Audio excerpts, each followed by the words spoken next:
The pipe came down toward Dante Marchetti's skull before he even knew a man was standing behind him. He never heard the footsteps. He never heard the breathing. He never heard the low grunt of effort as the attacker swung. In the 3 years since the explosion took his hearing and his father's life, Dante had learned to survive on instinct alone, but instinct was not enough in a dark alley behind a shuttered warehouse at midnight. What saved him was a hand, a thin, strong hand that grabbed his jacket and yanked him sideways with a force that surprised them both. The pipe struck the brick wall instead of his head. Sparks jumped from the impact. Dante spun, adrenaline flooding his body, and drove his elbow into the attacker's ribs before the man could recover his balance. The stranger folded and dropped the pipe, and Dante's own men, alerted by the scuffle, came pouring around the corner seconds later. They dragged the attacker away, shouting words Dante could not hear, their mouths moving in shapes he didn't have time to read. He turned to find his rescuer. She stood a few feet back, pressed against the wall, watching him with sharp, wary eyes. She was young, maybe late 20s, wrapped in a coat 2 sizes too large, the kind of coat someone finds rather than buys. Her hair was tied back with a shoelace. Her boots were falling apart at the seams. Everything about her said she had nothing, and yet she had just risked her life to save a man she had never met. Dante studied her for a long moment. Then, out of pure habit, he asked the question the only way he knew how, since his voice had grown strange and rusty in his own ears, and he preferred not to use it in front of strangers. He raised his hands and signed. "Are you hurt?" The woman blinked. Her eyes went wide, not with confusion, but with recognition. And then, without hesitation, her hands moved too, fast and fluent, more fluent than most of his own men, who had spent years learning to communicate with him. "I'm fine. Are you?" For the first time in 3 years, someone on the street had answered him in his own language without being taught, without being paid, without being forced. Dante felt something shift in his chest, something he did not have a name for yet. He thought of the early months after the explosion, when he had lain in a hospital bed with bandages wrapped around his head, waiting for the ringing in his ears to fade back into ordinary sound. It never had. The doctors used words like permanent and profound, words that landed like stones in a still pond, sending ripples through every plan he had ever made for his own life. His father had built an empire on being heard, on the weight of his voice in a room, on the way men went quiet when he spoke. Dante had inherited that empire with none of that power left to him. He had spent the first year furious, smashing things he could not hear break, screaming words he could not hear himself say, until one of his father's oldest allies finally sat him down and taught him the first careful signs, patience worn into every gesture. Since then, Dante had rebuilt himself piece by piece, learning to read a room through posture and expression instead of tone, learning to trust his eyes the way he once trusted his ears. But no matter how skilled he became, there remained a hollow place in him where sound used to live, a silence he had never once heard another stranger step into so easily until tonight. His men returned, breathless, signing quick updates to him. The attacker was one of Salvatore's crew, they said, though they used the code name the family used for that particular rival cell, unaware that the true danger sat far closer to Dante than any street gang. Dante nodded, filing the information away, but his attention kept drifting back to the woman still standing in the alley, watching the exchange with sharp curiosity, clearly reading every sign as if it were spoken aloud. "Who are you?" he asked her. She hesitated. "Her name is Wren," she signed. "Wren Calloway." "Why do you know sign language?" he asked. She looked away, and for a moment, something painful crossed her face, gone as quickly as it appeared. "I used to work as an interpreter," she signed. "Court cases, hospitals, meetings. Then I lost everything, and I ended up here." Dante glanced down at her coat, her boots, the thin frame beneath the oversized fabric. He understood loss. He understood having everything taken in a single violent moment. But he also understood danger, and a woman who spoke his private language, who had appeared out of nowhere in the middle of an attack meant for him, was either a miracle or a trap. He had learned not to trust miracles. He signed to his men to bring her to the car. Wren stiffened immediately, taking a step back, her hands rising in front of her in the universal sign for stop, though she also signed it properly, formally, as if to make sure he understood on every level that she meant it. "I'm not going anywhere with strangers," she signed. "I saved your life. That doesn't mean I owe you mine." Dante almost smiled. It had been a long time since anyone spoke to him, in any language, without fear shaping every word. "You're not a prisoner," he signed slowly, making sure she could follow. "I want to thank you properly. And I want to know why a woman who used to work in courtrooms is sleeping on the street 3 blocks from my warehouse." Ren's jaw tightened. "That's not your business." "Someone tried to kill me tonight," he signed. "You stopped it. That makes it my business." She studied him for a long moment, weighing something behind her eyes that he could not read. Finally she nodded, just once, and allowed his men to lead her toward the car, though she kept several feet of distance from all of them the entire way, moving like someone who had learned the hard way that trust was a currency too expensive to spend carelessly. The ride to the estate was silent, which suited Dante fine, since silence was the only sound he ever knew now. He watched Ren instead, the way her eyes tracked every street they passed, memorizing exits, memorizing faces, the practiced vigilance of someone who had survived on instinct for a long time. She reminded him of himself, in a strange way, both of them reading a world that had stopped speaking to them in the way it used to. The car passed beneath rows of streetlights, orange lights sliding across the leather seats in long, slow bands, and Dante noticed the small ways Ren catalogued her surroundings, without seeming to move at all. Her eyes flicked to the door handle first, then to the driver's reflection in the mirror, then to the distance between the car and the nearest sidewalk whenever they slowed at a light. It was the same habit he had developed himself in the months after the explosion, when he had learned that survival often depended on noticing the exits before anyone told him he might need one. He wondered what had happened to her, exactly, to teach her that lesson so thoroughly at such a young age. He did not ask. Some questions needed to be earned before they could be asked honestly, and he understood that better than most men in his position ever would. They crossed the river bridge in silence, the water below catching fragments of city light, and for a moment, Dante allowed himself to simply watch the woman across from him, instead of running through the dozen threats that usually occupied his mind on any drive home. There was something unfamiliar in that stillness, something almost peaceful, and he did not trust it. Not yet, though he found himself reluctant to look away all the same. At the estate, his cousin Salvatore was waiting on the front steps, arms crossed, his expression unreadable in the porch light. Salvatore had taken over much of the day-to-day running of the business since the explosion, officially to help Dante manage the loss, unofficially because everyone assumed a deaf man would eventually be pushed aside by someone with sharper senses. Dante had never confronted that assumption directly. He simply watched and waited and let people underestimate him, because underestimation was its own kind of weapon. Salvatore had always been careful to stand exactly where the light favored him best, a habit Dante had noticed years ago, but never thought much of until recently. Tonight he stood beneath the porch lamp with his jacket still buttoned despite the late hour, as though he had been waiting for some time before their car even turned onto the estate road. Dante filed that detail away without knowing yet what it meant, the way he filed away every small inconsistency these days, a habit born from 3 years of needing to read the world twice as carefully as everyone around him. Salvatore's eyes moved from Dante to Ren with obvious suspicion. He mouthed something, slow and exaggerated, clearly intending for Dante to read his lips easily. "Who is this?" Dante signed to one of his men to translate verbally for Salvatore, since his cousin had never bothered to learn more than a handful of basic signs in 3 years, a fact that Dante had quietly noted and never forgotten. "The woman who stopped an attack on me tonight," the translator said aloud. Salvatore's expression flickered, just for a moment, something unreadable passing behind his eyes before his face settled back into practiced calm. He nodded slowly. "Lucky," he said. His mouth shaped the word carefully, watching Dante's face to see if he understood it without help.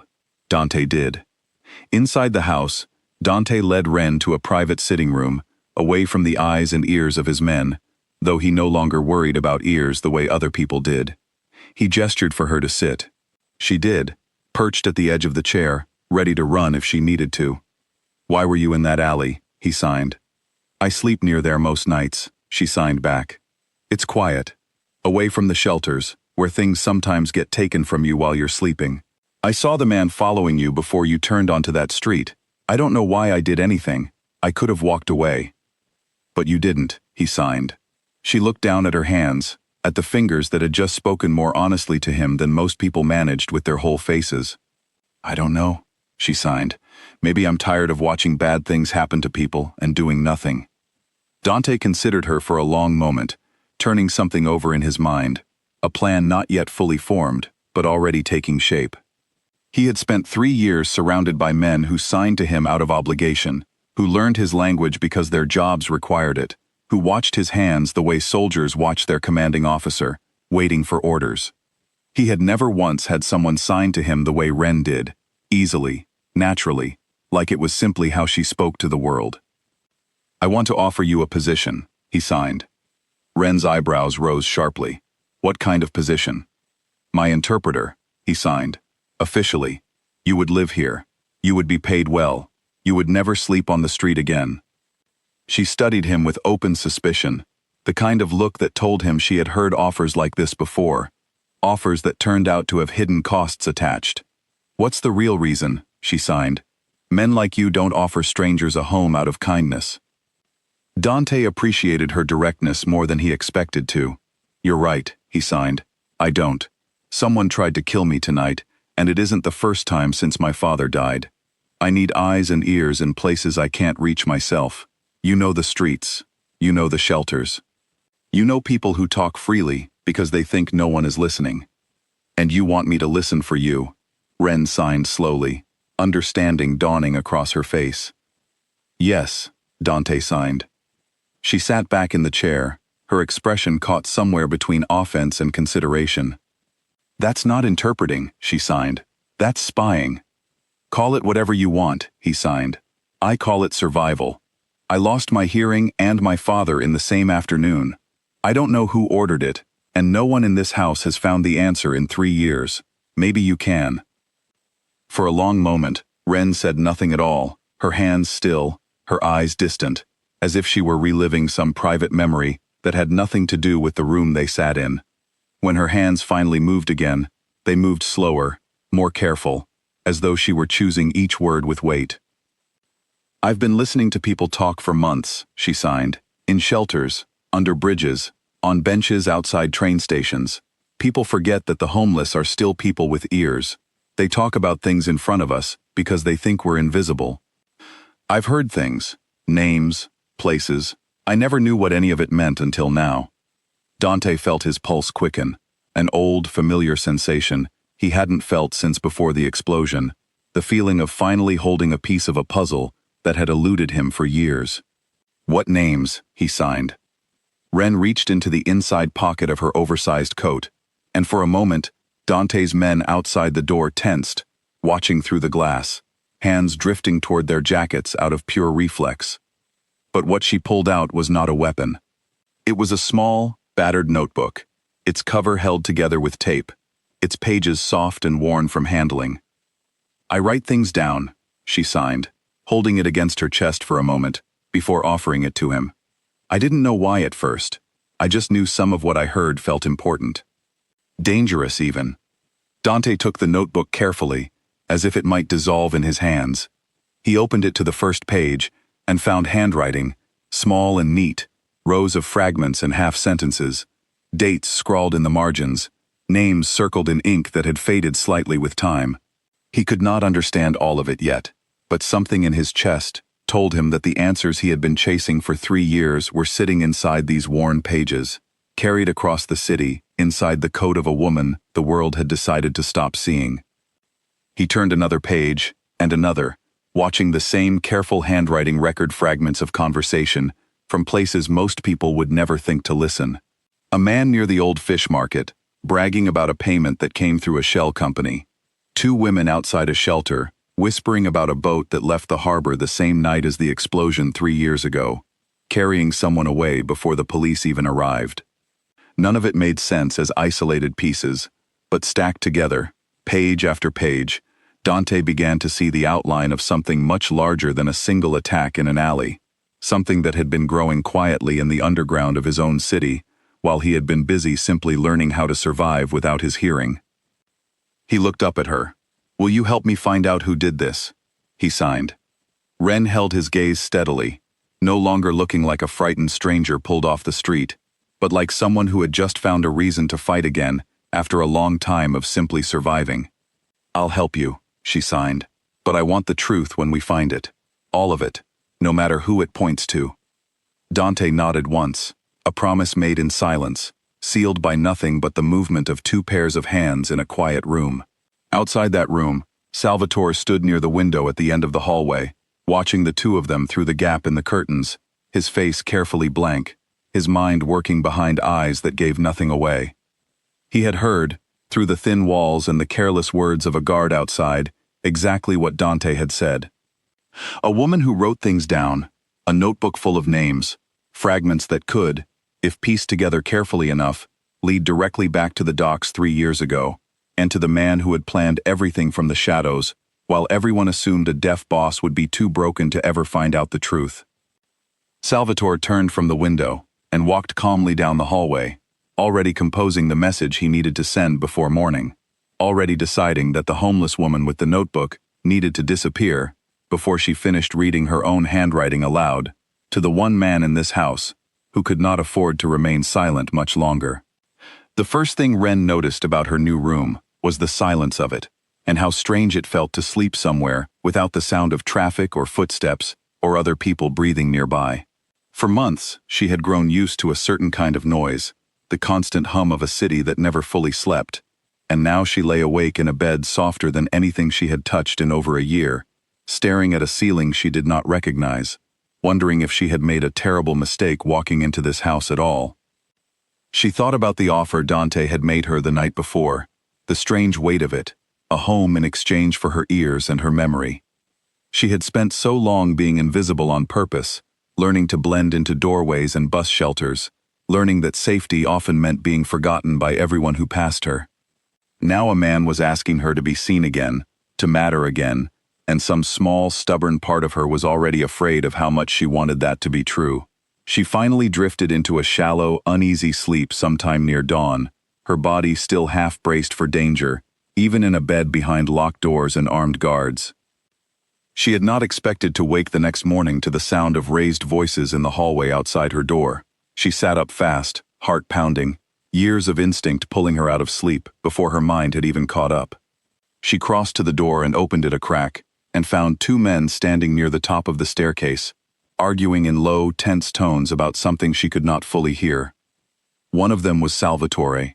The other was a guard she did not recognize, his hands moving in quick, agitated signs even as his mouth kept talking over them, a strange half-language that Ren realized was meant for Dante's benefit, even though Dante was nowhere in sight.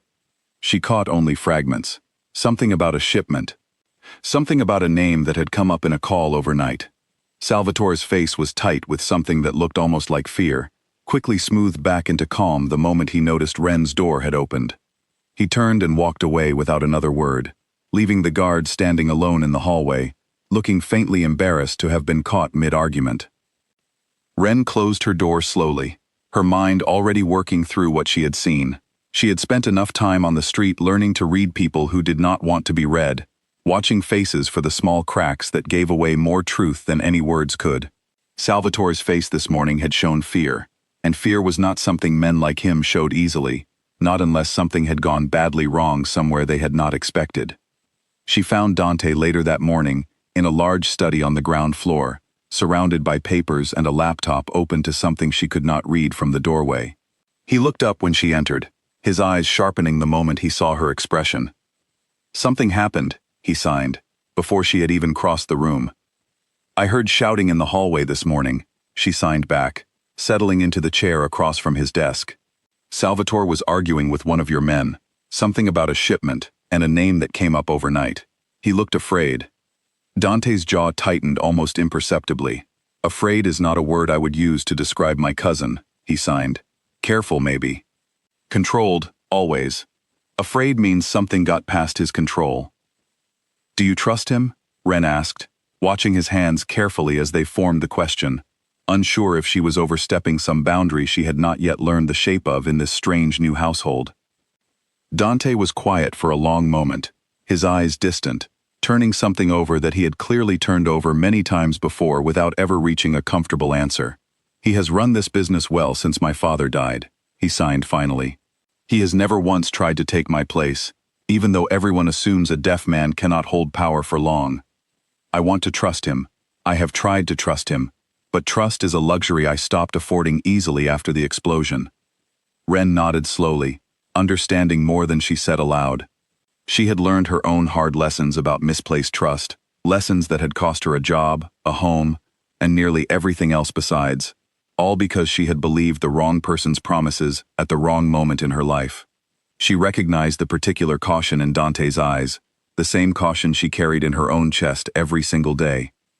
"Show me your notebook again," Dante signed, sliding a blank pad of paper and a pen across the desk toward her. "I want you to write down everything you remember hearing, in order, with dates if you have them. If there is a pattern here, I want to see the whole shape of it, not just pieces." Ren spent the next several hours doing exactly that, filling page after page with fragments pulled from memory and from the notebook she still carried everywhere, translating scattered whispers into something resembling a timeline.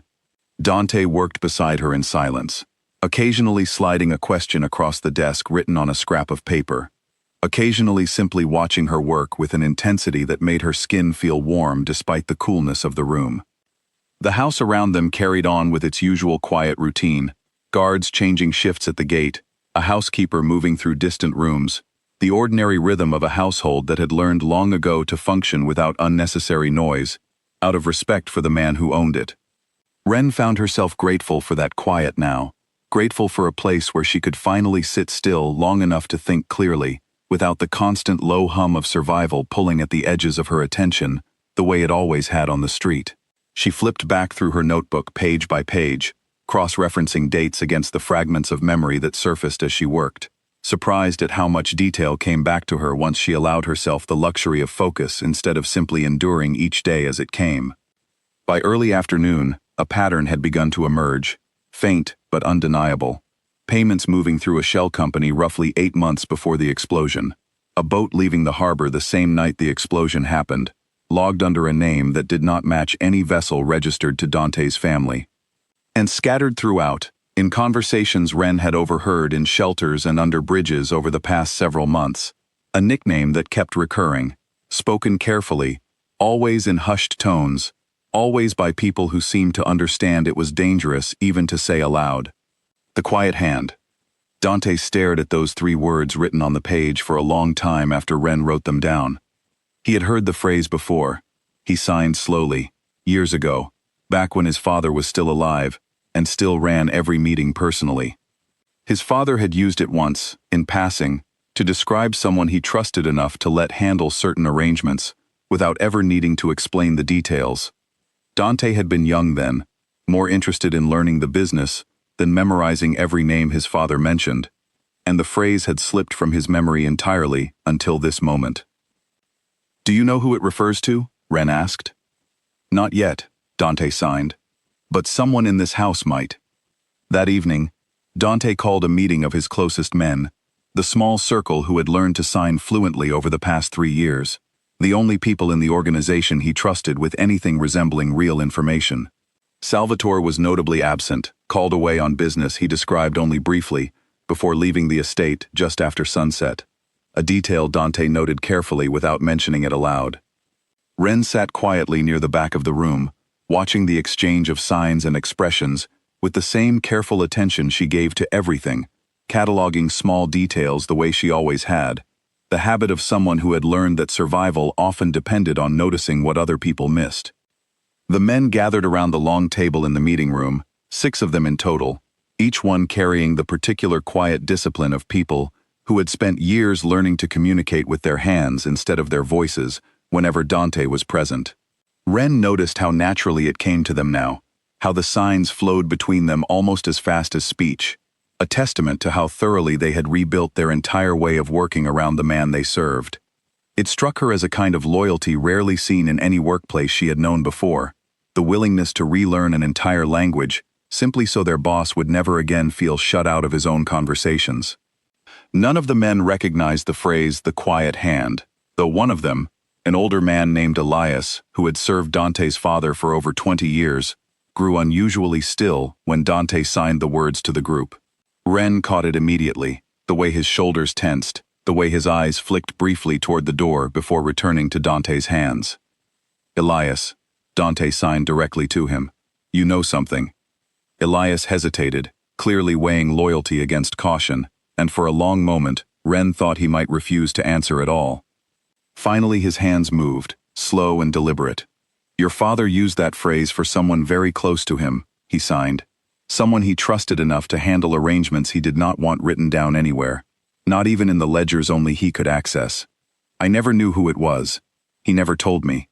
He only ever said that if anything happened to him, I should trust the quiet hand completely, because that person would know exactly what needed to be done to protect the family. The room fell into a heavy stillness that Ren could feel even without hearing it, the particular weight of information that changed everything it touched. If Dante's father had trusted this person enough to hand them control in the event of his death, and if that same person's fingerprints were somewhere in the shell company payments Ren had traced, then the explosion 3 years ago had not been an attack from outside the family at all. It had been an attack from someone close enough to be trusted with everything, someone who had used that trust to dismantle the very man who gave it. Later that night, long after the meeting ended and the house had settled into its usual quiet, Ren found herself unable to sleep, her mind circling the same unanswered questions again and again. She left her room and made her way down to the study, drawn by the small light still visible beneath the door, and found Dante still awake, sitting at his desk with the notebook open in front of him, staring at the words quiet hand, as though he could force them to reveal a name through sheer will alone.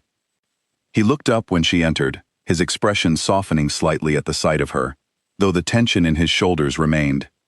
You should be sleeping, she signed. So should you, he signed back, and something almost like a smile passed across his face, brief and tired. She crossed the room and sat across from him, and for a while, neither of them signed anything at all, simply sitting together in a silence that felt different from the silence he lived in every day, a silence shared rather than imposed. Outside, the wind moved through the trees lining the estate wall, and somewhere far off, a dog barked twice before falling quiet again. Small, ordinary sounds that Dante would never hear, and that Ren found herself noticing more carefully now, as though she owed it to him to remember the sounds of the world on his behalf. She studied his face in the lamplight, the tired lines around his eyes, the careful stillness he carried even now, alone with her, as though some part of him never fully stopped watching for danger. She wondered how exhausting it must be, to hold an entire empire together using only your eyes and your hands, to never once be able to trust a voice telling you everything was fine, because you could never hear whether it was telling the truth. Finally, Ren's hands moved again, slower this time, more careful. I keep thinking about what you said earlier, she signed, about trust being a luxury you stopped affording easily. I understand that more than you probably realize. I trusted someone once, completely, and it cost me everything, my job, my apartment. Eventually even the people who used to call themselves my friends, once they saw what happened to me, and decided it was safer to stay away. Dante watched her hands with complete attention, the way he watched everything now, since attention was the only currency he had left to offer the world in place of hearing. What happened? He asked gently. Ren was quiet for a moment, deciding how much to say, how much of herself to hand over to a man she had known for less than a day, even if that day had already reshaped the entire direction of her life. I worked as an interpreter for a private company, she signed finally. I discovered they were falsifying documents in a court case, hiding information that should have been disclosed. I reported it because I believed it was the right thing to do. The company had connections I did not know about. Within a month I had no job, no references, and an apartment I could no longer afford. The people I trusted most disappeared the fastest. Dante's expression darkened, something protective flickering behind his eyes that surprised even him. I am sorry, he signed. That should never have happened to you. It taught me something useful, Ren signed, a faint, humorless smile touching her lips. It taught me that the people who talk the loudest about loyalty are usually the first to disappear when loyalty actually cost them something. I stopped expecting anything from anyone after that. Until last night.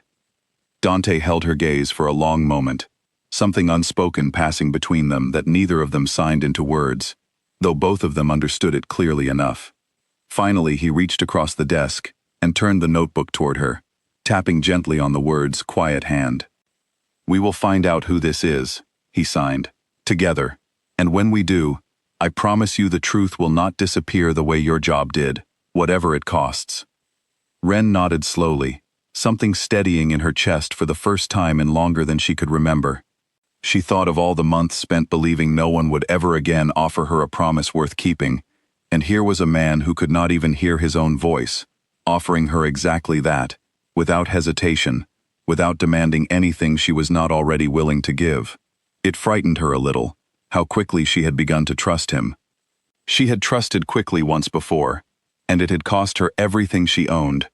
But this felt different, somehow, steadier, built on something more solid than the easy charm that had fooled her the first time. She let herself believe, just for tonight, that trusting carefully might not always end the same way. Outside the study window, far across the estate grounds, a single car pulled quietly through the side gate, its headlights off, moving toward the guest house where Salvatore kept a private office no one else in the family ever visited. Neither Dante nor Ren saw it. But the driver inside carried a phone already pressed to his ear, already relaying details of a conversation overheard through a hallway vent earlier that morning, details about a notebook, and a nickname, and a promise made in a quiet study that someone very much wanted broken before it could ever be kept. The message arrived in code, tucked inside an ordinary supply invoice delivered to the guest house just before dawn, and Salvatore read it twice before burning it in the small metal bin he kept beside his desk, for exactly that purpose. Someone in the main house had been talking. Someone had mentioned a notebook, and a nickname buried deep enough in the past that Salvatore had genuinely believed it would never surface again.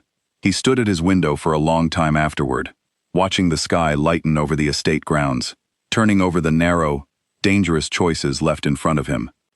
He had spent 3 years believing himself safe. He had watched Dante struggle through the early months after the explosion, stumbling through a world gone suddenly silent, and Salvatore had told himself, over and over, that a deaf man would never rebuild enough strength to threaten the careful arrangement Salvatore had built in his absence. He had been wrong about that, he now understood, badly wrong, and the woman his cousin had pulled off the street was the reason. He needed to move carefully. Dante's men were loyal in a way that made direct action difficult, and any misstep now would draw exactly the kind of attention Salvatore had spent 3 years avoiding. But a woman with no family, no home, and no allies beyond a household she had joined only days ago was a different kind of problem, easier to remove, easier to explain away. He thought back to the night of the explosion, the careful planning it had taken, the years spent positioning himself as the reasonable, patient cousin who would never dream of reaching for more than what was offered to him. He had learned patience from Dante's father himself, ironically enough. Learned it well enough to wait 3 long years for full control to finally settle into his hands without anyone ever suspecting the truth. He was not going to let a stranger with a notebook full of overheard whispers undo 3 years of careful, patient work in a matter of days. Inside the main house, Ren spent her mornings working through her notebook with fresh eyes, cross-referencing every fragment against newspaper archives Dante's men pulled for her from the local library, searching for anything connecting the shell company payments to a name, a face, a location. Dante worked beside her most days now, and their partnership had settled into an easy, wordless rhythm that neither of them commented on directly, though both of them felt its steady presence whenever they sat across from one another at the long desk in his study. It was Ren who found the first solid thread, 3 days after the meeting where Elias had revealed the nickname that started everything. Buried in a property record from 6 years earlier, long before the explosion, she found a lease agreement for a small office space near the harbor, signed by a company called Fairhaven Logistics, the same shell company whose payments had surfaced repeatedly throughout her notebook. The lease had been co-signed by a second name, a personal guarantee required for a company with no prior credit history. The name on that guarantee was Salvatore Marchetti. She stared at the page for a long time before showing it to Dante, her chest tight with the particular dread of someone about to deliver news that could not be taken back once spoken. When she finally slid the paper across the desk to him, she watched his face carefully, bracing for a reaction she could not predict. Dante read the name twice. His expression did not change immediately, though something behind his eyes went very still, the particular stillness of a man absorbing a wound before he allowed himself to feel it.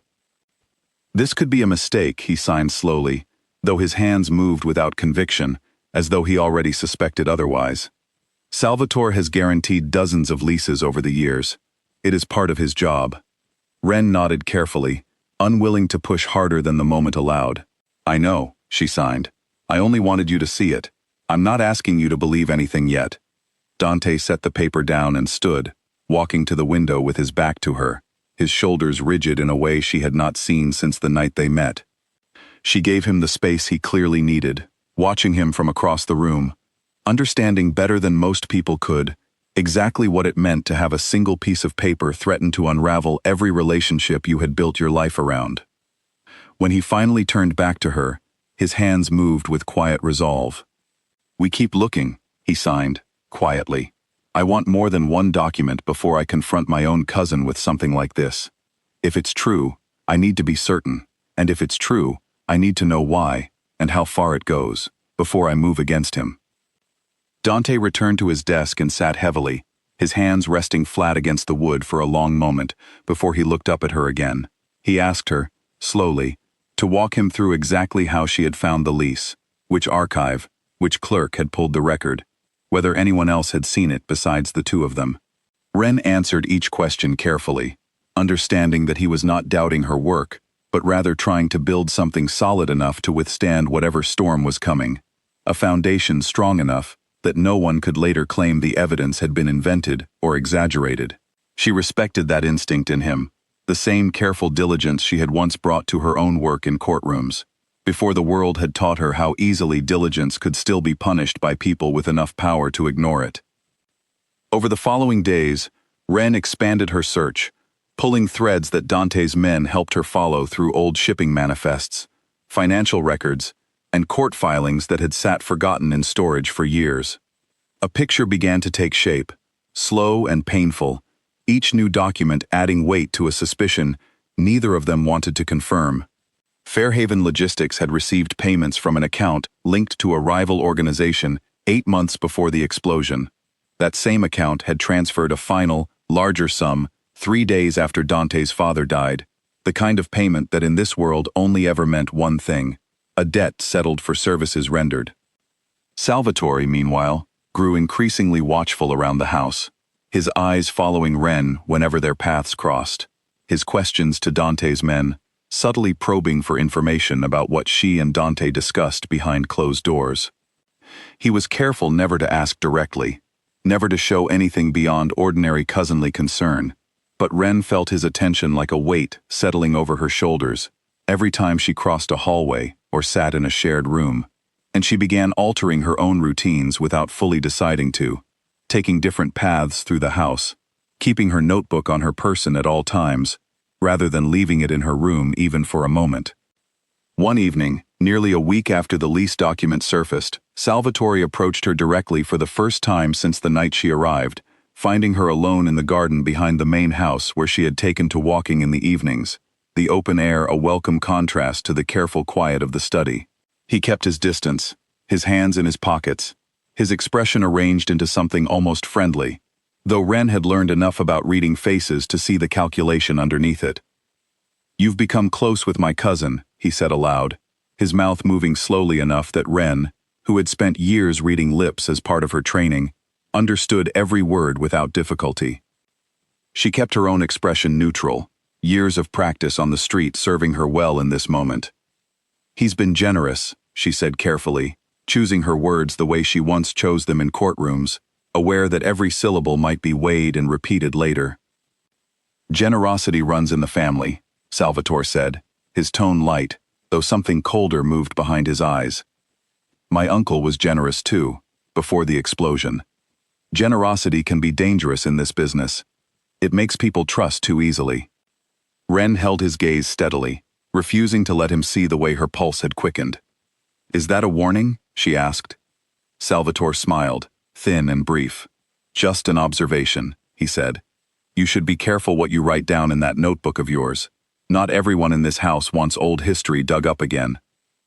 He walked away before she could respond, leaving her standing alone in the garden with her heart pounding, certain now beyond any lingering doubt that Salvatore knew exactly what she and Dante had been searching for, and that he had just delivered a warning far more direct than his careful words suggested.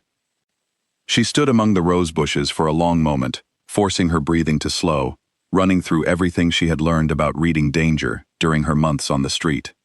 A direct threat was almost easier to handle than this kind of careful, layered warning, because a direct threat left no room for doubt about what needed to happen next.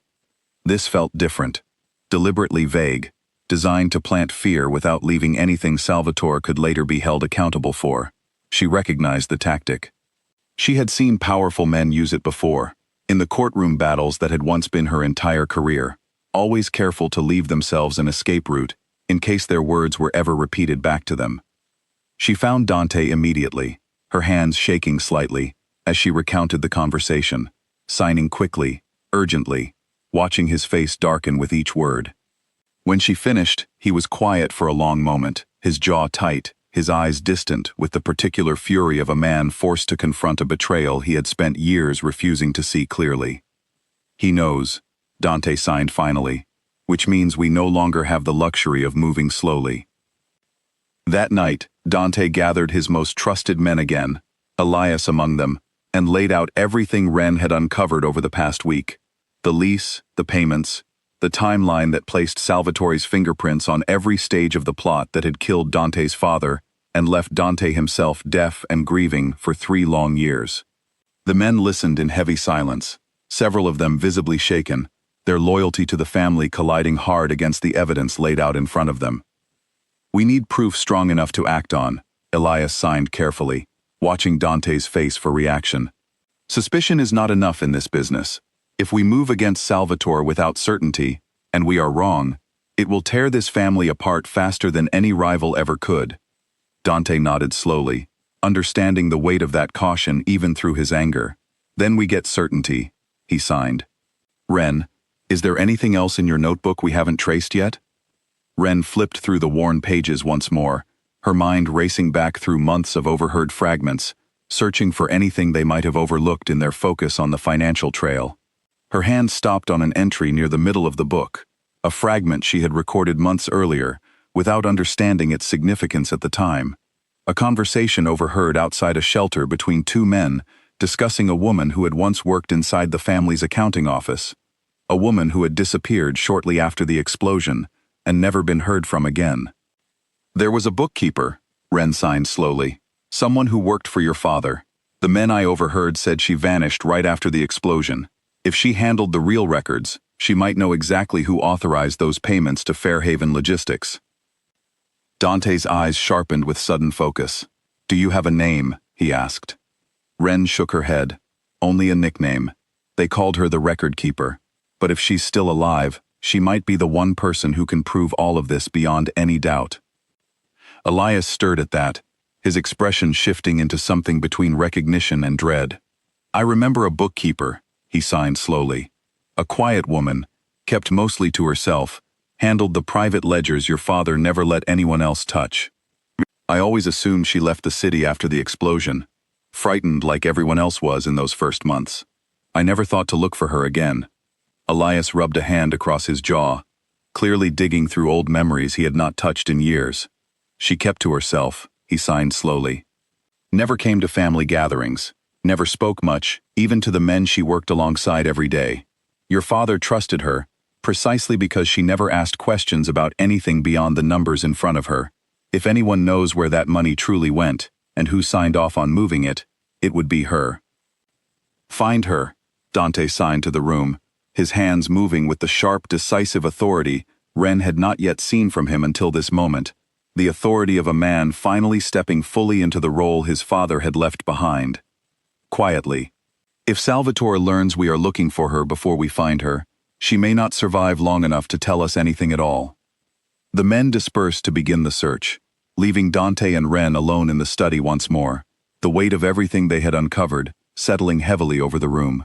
Ren watched him carefully, seeing the exhaustion beneath his resolve, the grief he had clearly not allowed himself to feel yet, held at bay by the urgent need to act before Salvatore could strike first.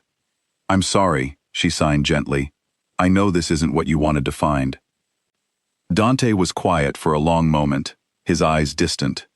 "I spent 3 years wondering if I would ever know the truth," he signed finally. "I always imagined finding it would feel like relief. It doesn't. It feels like losing him all over again, knowing it was someone I trusted enough to hand my own empire to, without a second thought." Ren reached across the desk and placed her hand gently over his, a small gesture that needed no translation in any language. Dante looked down at her hand, then up at her face, and for a long moment neither of them moved, the silence between them carrying more weight and more comfort than any words could have offered. He thought of his father then, the way the man used to fill every room he entered with the sheer force of his voice, the way he had taught Dante everything he knew about running an empire built on trust and fear in equal measure. He wondered what his father would think of him now, sitting silent in this study, unable to hear even the sound of his own grief, relying entirely on a woman he had known for barely a week to help him uncover a betrayal 3 years in the making. He decided, finally, that his father would have been proud of the trust itself, if nothing else, proud that his son had learned to recognize loyalty in a stranger, even when he could no longer recognize its absence in family. Outside the estate walls, in the guest house at the edge of the property, Salvatore stood over a burner phone, dialing a number he had not used in 3 years, a number that belonged to a man who had once helped him arrange a boat leaving the harbor on the worst night of Dante's life. "It was time," he said quietly into the phone, once the call connected, "to finish what should have ended 3 years ago, before a homeless woman and her notebook finished it for him first." The record-keeper's name was Margaret Doyle, and it took Dante's men 4 days to find her, living quietly under a different name in a small coastal town 2 hours from the city, working as a bookkeeper for a family-owned hardware store that had no idea their careful, soft-spoken employee had once handled the private financial records of one of the most powerful families in the region. Dante insisted on choosing the messenger carefully, unwilling to risk sending anyone whose loyalty had not been tested repeatedly over the years, and unwilling to send anyone Salvatore might think to question about their sudden absence from the estate. He settled on Elias, the only man in the house old enough to remember Margaret from the years before the explosion, someone she might recognize and trust enough to speak with openly, rather than fleeing the moment a stranger appeared at her door, asking careful questions about numbers she had spent 3 years trying desperately to forget. Elias traveled to meet her personally, understanding better than anyone how fragile her trust would be after 3 years spent hiding from a truth she had clearly been terrified to reveal. He returned 2 days later with a signed statement, carefully worded but unmistakable in its meaning. Margaret confirmed that in the months before the explosion, she had processed a series of unusual transfers through Fairhaven Logistics at Salvatore's direct instruction, transfers he told her were part of a private investment, separate from family business. She had not questioned it at the time, she wrote, because Salvatore had always handled certain matters quietly, and it was not her place to ask why. It was only after the explosion, after she learned the final transfer had gone out 3 days after Dante's father died, that she understood what she had unknowingly helped arrange. She had fled the city that same week, terrified of what she now knew, and certain that speaking up would cost her life. Dante read the statement twice in his study, Ren sitting silently across from him, watching the last fragile hope that his cousin might somehow be innocent disappear from his face entirely. When he finally looked up, his eyes were hard in a way she had not seen before. Grief and fury settled together into something cold and controlled. "We have enough," he signed slowly. "More than enough." "What happens now?" Ren asked, though some part of her already suspected the answer and dreaded it. Ren opened her mouth to answer honestly, though the words caught somewhere in her throat, uncertain how to explain to a man who had lost so much already, that the family he had left might now shrink even further before this was finished. She thought of the careful diplomatic answers she used to give in courtrooms, answers designed to soften hard truths without ever quite lying. But nothing in her years of training had prepared her for a moment quite like this one, sitting across from a man about to learn that the last person he trusted completely had orchestrated his father's death.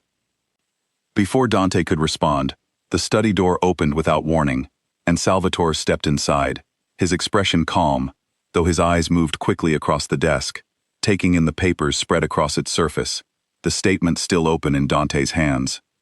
Something shifted behind his composed expression, quick and sharp, gone almost as fast as it appeared. "You've been busy," Salvatore said aloud, his mouth shaping the words carefully. Dante did not bother signing for a translator this time. He stood slowly, his eyes fixed on his cousin's face, reading every small movement, every flicker of expression, with the same intense focus he had trained himself to use ever since the day he lost his hearing. "Margaret Doyle sends her regards," he signed, watching Salvatore's reaction to the name land like a physical blow. Salvatore's composure cracked, just for a moment, before he forced it back into place. "I don't know what you think you've found," he said, his voice tightening despite his obvious effort to keep it level, "but you're making a serious mistake trusting a stranger's word over your own family." "I'm not trusting her word alone," Dante signed, his hands sharp and precise. "I'm trusting a signed statement, financial records, and a lease with your name on it. I'm trusting 3 years of watching you run this family while I sat in silence, never once suspecting that the silence itself was something you were counting on." Ren rose slowly from her chair, positioning herself near the door, her instincts screaming at her to find the nearest exit, even as she forced herself to stay, unwilling to leave Dante alone in this moment, no matter how dangerous it had suddenly become. Salvatore's eyes flicked toward her, cold and calculating, and for the first time since she had met him, she saw something entirely unguarded in his expression, something that looked very much like the willingness to do whatever necessary to protect himself. "You should have stayed on the street," Salvatore said quietly, his eyes still fixed on Ren, before turning back toward Dante with an expression that had hardened into something Ren had not seen from him before, something closer to desperation than confidence. "Whatever you think you know," he continued, "you have no proof that would survive scrutiny outside this room. Statements from women who owe you their livelihood are not evidence. Bookkeepers who disappear for 3 years and reappear conveniently now are not credible witnesses." "They will be credible enough," Dante signed, "once the rest of the family sees what I've seen." Something in Salvatore's face shifted then, the last remnants of careful composure finally giving way entirely.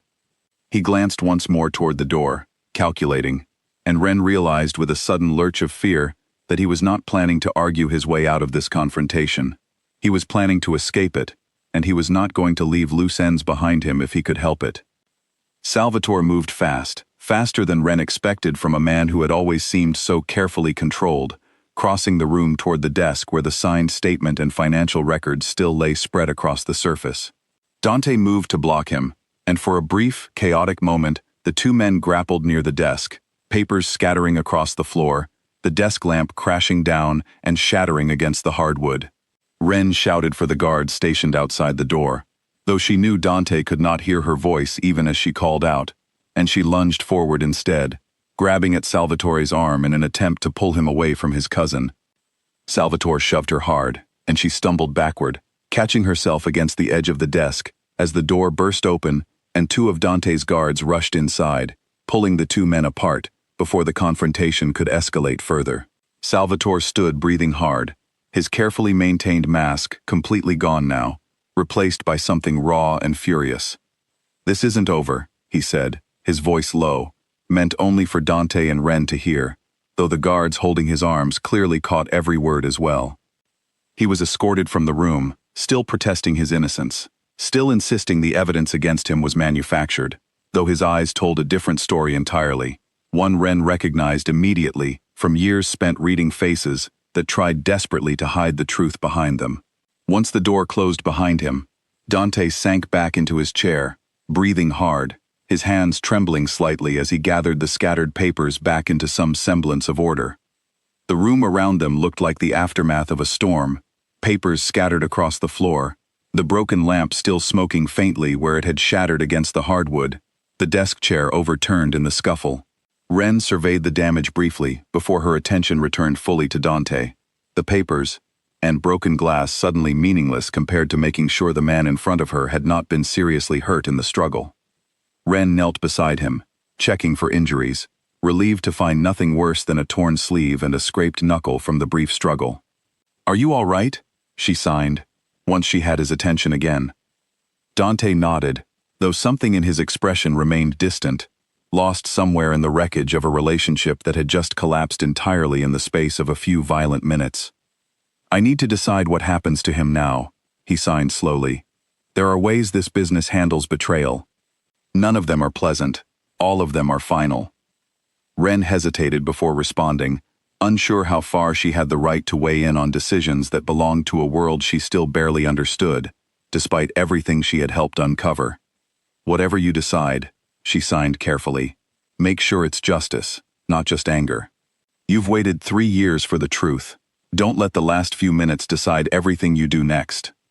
She thought of the notebook again, the same worn pages that had once been nothing more than a lonely habit, a way of feeling useful when the rest of her life had stripped away every other purpose she once held. It felt strange now to think that those quiet, anonymous notes had grown into something powerful enough to bring down a man like Salvatore, powerful enough to finally answer a question that had haunted an entire household for 3 long years. Dante studied her for a long moment, something in his expression softening despite the exhaustion and grief still etched across his face. "You sound like someone who has thought about this before," he signed. "I have," Ren signed back. "The people who destroyed my career were never punished the way they deserved. I spent a long time being angry about that, angry enough that it nearly consumed everything else I had left. I don't want that same anger to be the thing that defines what happens here." Before Dante could respond, one of his guards reappeared at the study door, his expression tight with urgency, signing quickly that Salvatore had somehow slipped free during the transfer to a secure room elsewhere in the estate, overpowering the guard assigned to escort him, and vanishing through a side exit before anyone could stop him. Dante's face went pale, then hard, as he processed the news, understanding immediately what it meant. His cousin was no longer simply a man facing accusations within the family. He was now a dangerous, cornered threat, with nothing left to lose, and every reason to eliminate the 2 people who could still expose him. For a moment, no one in the room moved at all, the news hanging heavy in the air, like smoke that refused to clear. Ren felt her pulse pounding in her ears, the same instinctive fear she used to feel on the street whenever a familiar corner suddenly felt wrong, whenever some invisible warning told her danger had arrived before her eyes could confirm it. She glanced toward Dante, searching his face for reassurance she was not certain either of them could honestly offer right now. Ren felt cold fear settle into her chest as she watched Dante's expression shift into something focused and grim, the careful patience of the past several days replaced by urgent necessity. He signed rapid instructions to his men, organizing a search of the grounds, sealing every exit, though Ren understood from the tightness around his eyes that he doubted they would find Salvatore easily. A man who had spent 3 years hiding an elaborate betrayal in plain sight would not be careless now, not with everything at stake. "Stay close to me," Dante signed to her, his hands firm and certain despite the chaos unfolding around them. "He knows you have the notebook. He knows what you've uncovered. Until we find him, you are not safe anywhere in this house alone." Ren nodded, gripping the notebook tightly against her chest, the same worn pages that had once been nothing more than a habit, born from loneliness on the street, now the single most dangerous object in the entire estate. Outside the study windows, the sun had begun sinking toward the horizon, casting long shadows across the grounds where somewhere, hidden and desperate, a man who had once been trusted completely was now planning his final, most dangerous move. Elias moved through the house methodically, checking each room personally, his decades of experience guiding a search that felt less like panic and more like the careful precision of a man who had prepared for a moment like this, even without ever expecting it to arrive.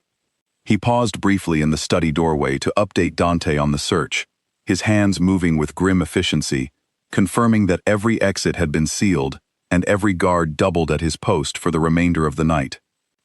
The estate fell into a tense, watchful quiet as night approached, guards stationed at every exit, every window checked twice, every shadow examined carefully for movement that should not have been there.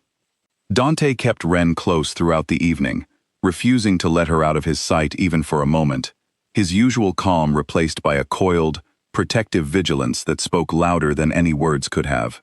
She found herself grateful for it, even as fear continued to gnaw at the edges of her thoughts, aware that somewhere beyond the estate walls, Salvatore was almost certainly planning something far more dangerous than a quiet disappearance. Ren spent the quiet hours pacing the length of the study, unable to settle, despite Dante's calm presence nearby, her mind circling back again and again to the look on Salvatore's face in the moment before he fled, the raw desperation of a man who understood he had nothing left to lose. She had seen that particular kind of desperation before, on the streets, in people cornered by circumstances they could no longer control, and she knew from hard experience that desperate people were often the most dangerous, willing to take risks a calmer mind would never consider. Near midnight, one of the guards patrolling the eastern wall radioed in a brief, urgent message, cut short abruptly by a sound none of them could identify from a distance. Dante's men rushed toward the location immediately, weapons drawn, tension thick enough to feel in the air of the house itself. Dante moved to follow, and Ren grabbed his arm before he could leave the study, her expression pleading even without words. "Let your men handle it," she signed urgently. "You promised to keep me safe. Let me return the favor." Dante hesitated only a moment before nodding once, though the frustration in his eyes was unmistakable, the frustration of a man forced to wait in silence while danger unfolded somewhere just beyond his reach, unable even to hear the shouts and chaos that Ren could just barely make out through the thick study walls, faint and muffled, carrying with them the unmistakable weight of a confrontation that was about to change everything. The shout that reached the eastern wall guard cut off mid-word, and by the time Elias and 3 other men arrived at the location, they found the guard on the ground, dazed but alive, a thin line of blood at his temple, where he had been struck from behind. Beyond him, a section of the estate wall's old service gate stood open, a gate that had not been used in years, its lock broken cleanly with tools that suggested careful planning rather than a desperate improvisation. Salvatore had not fled the property, as Dante initially feared. He had found a way back inside it. The guard, once he regained enough strength to speak clearly, described a shape moving fast through the shadows near the old greenhouse. Someone who clearly knew the property's blind spots well enough to avoid every camera positioned along the main perimeter. Elias listened grimly, already piecing together the route Salvatore must have taken, a route that only someone who had grown up on this estate, who had spent decades learning its every hidden corner, would ever think to use. Elias radioed the discovery to the main house immediately, and within minutes, every guard on the estate had shifted their search inward, checking every room, every hallway, every possible hiding place. A man who knew this house better than almost anyone could have chosen to disappear into. Dante paced the length of his study, forced by his promise to Ren to remain behind, though every instinct in him screamed to join the search personally. Ren watched him with growing unease, understanding that a man like Salvatore, cornered and desperate, would not return to a house full of armed guards, without a very specific purpose in mind. She thought again of his warning in the garden days earlier, the careful, layered threat he had delivered without ever quite crossing a line he could later be held accountable for. She thought of his parting words in the study, the raw fury beneath his composed mask. "This isn't over," he had said, and she understood now, with a cold certainty settling into her stomach, exactly what he had meant. "He's not here for Dante," she signed suddenly, her hands shaking slightly. "He's here for me. I'm the one who found the lease. I'm the one with the notebook. If I disappear, or if something happens to me, some of the evidence disappears with me, and whatever remains becomes easier for him to explain away." She thought of every conversation she had overheard on the street, about men who lost everything, and turned desperate as a result, the particular unpredictability that desperation created in people who had once been calm and calculating. Salvatore had spent 3 years being careful, patient, controlled. That version of him was gone now, and Ren understood, with a cold clarity that settled deep in her chest, that whatever remained in his place would be far harder to predict, and therefore far more dangerous. Dante's expression hardened instantly, and he moved toward the study door, intent on gathering more guards around her immediately, when the lights in the hallway beyond flickered once and went dark, plunging that section of the house into shadow. Ren's heart slammed against her ribs. Dante, unable to hear the sudden absence of the hallway's ordinary electrical hum, only understood something was wrong when he saw the darkness spreading beneath the study door and the alarmed expression crossing Ren's face. "He's cut the power to this wing," Ren signed quickly, backing away from the door instinctively. "He knows this house. He probably knows exactly which breaker controls which section." Dante moved without hesitation, positioning himself between Ren and the door, his eyes fixed on the handle, watching for the smallest movement. Long seconds passed in tense silence, the kind of silence that Ren, for the first time since arriving at the estate, found herself sharing fully with Dante, both of them straining to sense a threat neither of them could clearly perceive yet, one because he could not hear, the other because the darkness swallowed every visual cue she might otherwise have relied upon. The door burst open without warning, and Salvatore stood in the frame, a flashlight in one hand casting harsh shadows across his face, his expression stripped of every trace of the calm, controlled man Ren had first met days earlier. In his other hand, he held a length of pipe, not unlike the one that had nearly struck Dante in the alley on the very first night this entire story began. A small, painful symmetry that Ren registered even through the fear flooding her system. "You should have stayed on the street," Salvatore said again, echoing his earlier warning, though the desperation in his voice now robbed the words of any real menace, leaving behind only the raw sound of a man who understood his entire carefully constructed world was collapsing around him. Dante stepped forward immediately, placing himself fully between Salvatore and Ren, his hands rising not to sign, but to signal something far more universal, a clear warning that his cousin would have to go through him first. Salvatore hesitated, some final fragment of family loyalty apparently still flickering somewhere beneath the fear and fury driving him, before he shook his head slowly and raised the pipe regardless. What happened next unfolded in the strange, disjointed rhythm of violence, sudden and fast despite feeling, to Ren, as though it stretched across several long minutes. Dante moved forward to disarm his cousin, years of learning to read bodies instead of voices, giving him an advantage most people would never expect from a man who could not hear his opponent's breathing change or detect the small verbal cues that usually warned of an incoming strike. He caught Salvatore's wrist as the pipe swung down, twisting hard enough to force it from his cousin's grip, the metal clattering uselessly against the floor. Salvatore, robbed of his weapon, lunged forward with his bare hands instead, and the two men grappled fiercely in the darkened room, knocking over furniture, their struggle illuminated only by the dropped flashlight rolling across the floor, its beams spinning wildly across the walls with each impact. Ren backed toward the corner of the room, searching desperately for something she could use to help, her hand finally closing around a heavy book from the study shelf. She did not hesitate. When Salvatore momentarily gained the upper hand, forcing Dante backward against the desk, Ren swung the book hard against the back of Salvatore's shoulder, enough to break his concentration and give Dante the half-second opening he needed to shove his cousin away and land a solid strike that finally sent Salvatore crumpling to the floor, dazed and gasping. The study door burst open again seconds later, guards flooding in with flashlights and weapons drawn, the power flickering back to life somewhere in the house, as Elias, having traced the cut-breaker himself, restored electricity to the wing, just in time to illuminate the scene in full. Salvatore lay on the floor, defeated, and breathing hard, offering no further resistance as the guards moved to restrain him securely.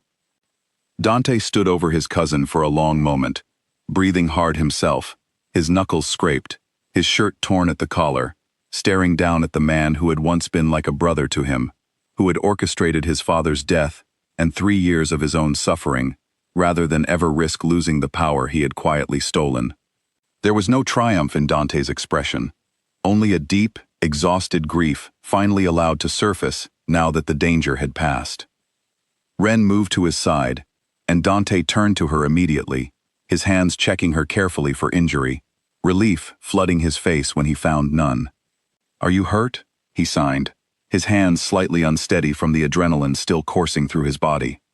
"I'm fine," she signed back, though her own hands trembled as she formed the words. "I'm fine because of you." Ren looked around the wrecked study, the overturned furniture, the shattered lamp still lying where it had fallen days earlier during their first confrontation, and felt a strange, quiet relief settle over her, despite the chaos surrounding them.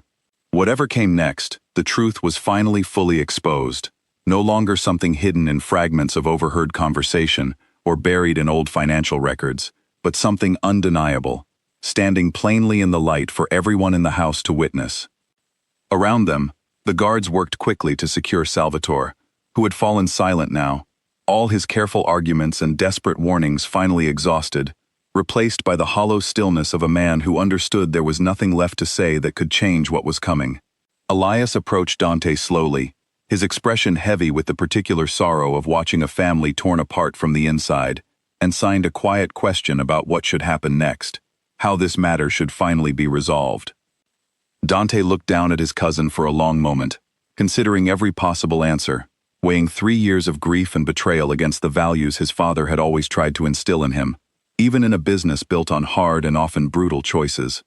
Finally, his hands moved, slow and deliberate, addressing not just Elias, but the entire room of gathered men, ensuring everyone understood the decision clearly. "He answers for what he did," Dante signed, fully and honestly, in front of the family council, with every piece of evidence Ren uncovered laid out for everyone to see. No secrets, no quiet arrangements made in back rooms, the way this family has handled things for too long. My father died because someone he trusted used secrecy as a weapon against him. I will not use that same weapon to settle this, even against the man who took him from me. The room absorbed his words in heavy silence, several of the older men exchanging glances that carried both surprise and something like respect, understanding that Dante had just chosen a harder, more painful path than the quiet, permanent solutions this world usually offered for betrayals of this magnitude.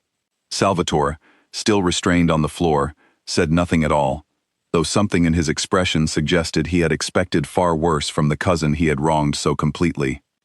In the weeks that followed, the family council convened exactly as Dante promised, and the full weight of the evidence Ren had gathered was laid bare before every branch of the family that had once operated in careful, unquestioning deference to whoever held power at the top.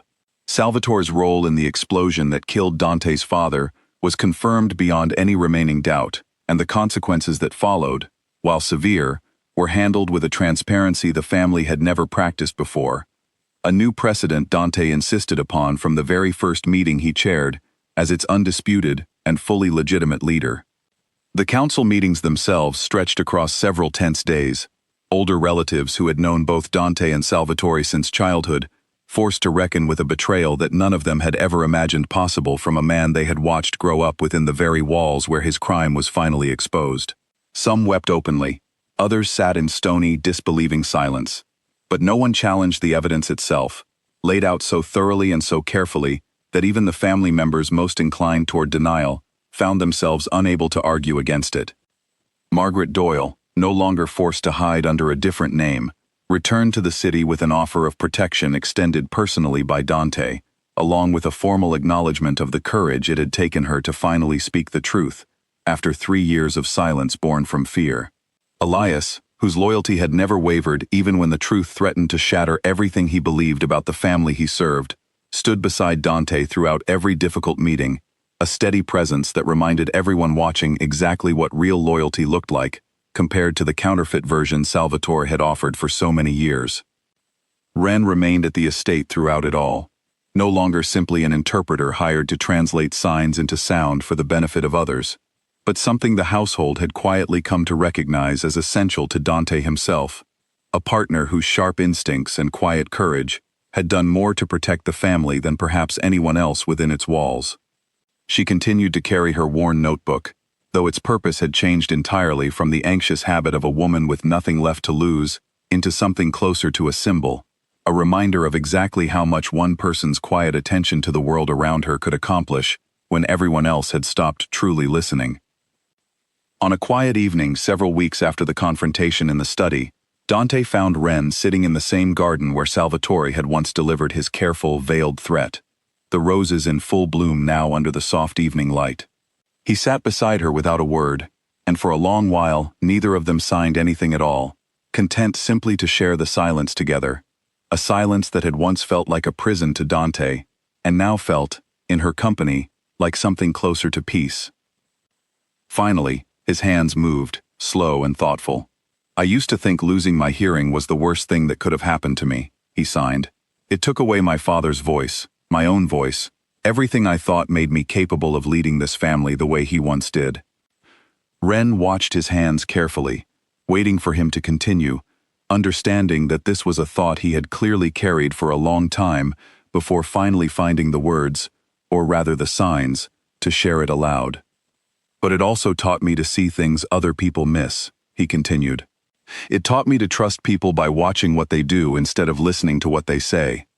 If I had never lost my hearing, I might never have noticed a woman in an alley 3 years later, the one person willing to risk everything for a stranger, simply because it was the right thing to do. Ren felt her throat tighten with an emotion she had not expected to feel this strongly, watching this powerful, careful man lay something so honest and vulnerable in front of her without hesitation. I never expected any of this either, she signed back. I spent so long being invisible on purpose, believing no one would ever really see me again. You saw me the very first night we met, before you even knew my name. Dante reached over and took her hand gently, his thumb brushing softly across her knuckles, a small, simple gesture that carried more warmth than any spoken words could have offered. Around them, the estate had settled into a new kind of quiet, no longer the tense, watchful silence of a household bracing for betrayal, but something calmer, steadier, built on truth finally brought fully into the light, rather than buried beneath careful secrets and quiet arrangements. 3 years of silence had once felt to Dante like an ending, the loss of everything that made him who he believed he was meant to be. Sitting now in the quiet garden beside the woman who had refused to walk away from a stranger in danger, he understood finally that his silence had never been an ending at all. It had simply been teaching him, patiently and painfully, exactly how to listen for the things that mattered most, long before he ever needed to hear a single word to know he had found them.